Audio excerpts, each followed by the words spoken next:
When I first met Louisa, the woman I've been now with for over 3 years at the time of recording this, my first thought was, "She looks like a pain in the ass," and honestly, that thought, well, I can see now just fear in disguise. It was easier to judge her than admit the truth. She looked like the kind of woman who would be too expensive for me. Cocktails, fancy dinners, nails done, the whole thing, and I didn't think I could afford that kind of relationship. But, Bali has a funny way of testing you. A few days later, we ended up at the same CrossFit class at Wanderlust. It took me the whole hour to realize who she was, that she was the same girl from the bar, and we had a mutual friend too, a guy who had actually dated her, and he had told me, "Don't ever talk to her." So I kept my distance. But she didn't. Later that day, she messaged me, "Why were you staring at me?" And I joked back, "Well, I'm not allowed to speak to you, apparently." And just like that, the banter had started, and not long after, we bumped into each other again by the ice bath. I think I was secretly checking her out. She was signing up for this 4 by 48 challenge, a CrossFit workout for every 4 hours for 48 hours. It's insane, like absolute torture. I said, "No way." But when she told me she was doing it because she loves doing hard things and because it was for charity, her energy, it was contagious. I signed up for the 4 by 24 instead. It's half the challenge, but it's still pretty hard. So when we came to it, I think it was at like a 2 a.m. Session after doing some really hard stuff. We sat outside together, sleep deprived, laughing, talking about everything from philosophies to a YouTube channel I'd never heard of previously before called Yes Theory, Seek Discomfort. And she spoke about life, her values, her curiosity in a way that it was lighting me up. Something really shifted in me. I wanted to spend more time with her. But here's the catch. I was already casually seeing someone else. A woman who had checked a lot of the boxes for me. She was smart, she was into motorbikes, she was into personal development, she was successful in her own right. She was great, but she was also away in the Philippines without a planned return date, which kind of made things uncertain, a little bit messy. So Louise and I, we went on a coconut beach kind of thing. It was $2 coconuts, not $200 dinner. It wasn't a date. We talked about politics. We talked about religion. We talked about exes, all the things you're not supposed to talk about on a date.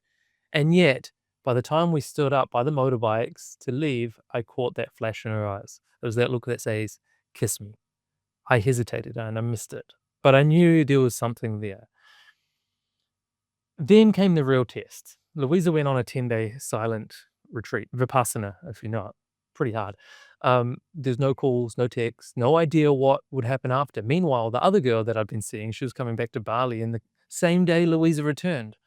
Old Daniel would have tried to juggle both. I'd done that before. And, if you know the story about the Spanish girl and the Argentinian girl, and the dishonesty that cast the shadow over our entire relationship, I promised myself I'd never do that again.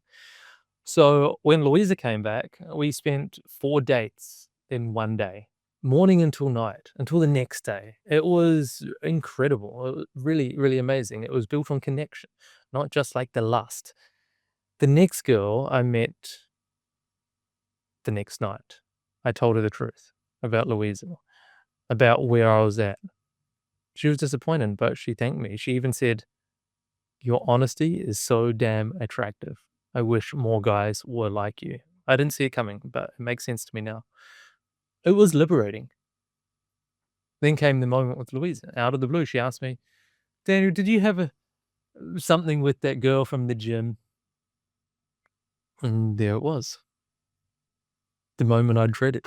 I told her the truth. It was so uncomfortable. I hated it. My fear screamed, "You're about to lose everything." But you know what? It was speaking it out loud that I realized what I actually wanted. I said, "Oh," I spoke for 5 minutes, and then it was like, "I want you. You're the one that I want." And that was it. The decision was made. Within a week, we went on a 2-week trip to the islands out off the coast of Bali. It felt like a honeymoon. I didn't want it to end. It probably wasn't real life, but when she said she was heading to Bulgaria, I told her, "Well, what if I come with you?" She laughed. She never thought that anyone would move across the world for her. But you know what? I was ready. I was already committed. I already was looking for a reason to leave Bali, and what better reason could it be? So from there, we built a life together. We've, 3 years later now, we've traveled the world. We've faced challenges. We've built something real. But it didn't come from fireworks. It came out of like embers that glowed and grew stronger together over time. What started as judgment, she looks like a pain in the ass, turned into the most grounded, intimate, life giving relationship I've ever had. Because what makes love last isn't the instant fireworks, it's the values, it's the honesty, it's the willingness to risk saying, I want you. The relationships that thrive aren't the ones that are built on explosions of passion. They're built on the ones that are like embers, steady, they're glowing and growing stronger together through the challenges.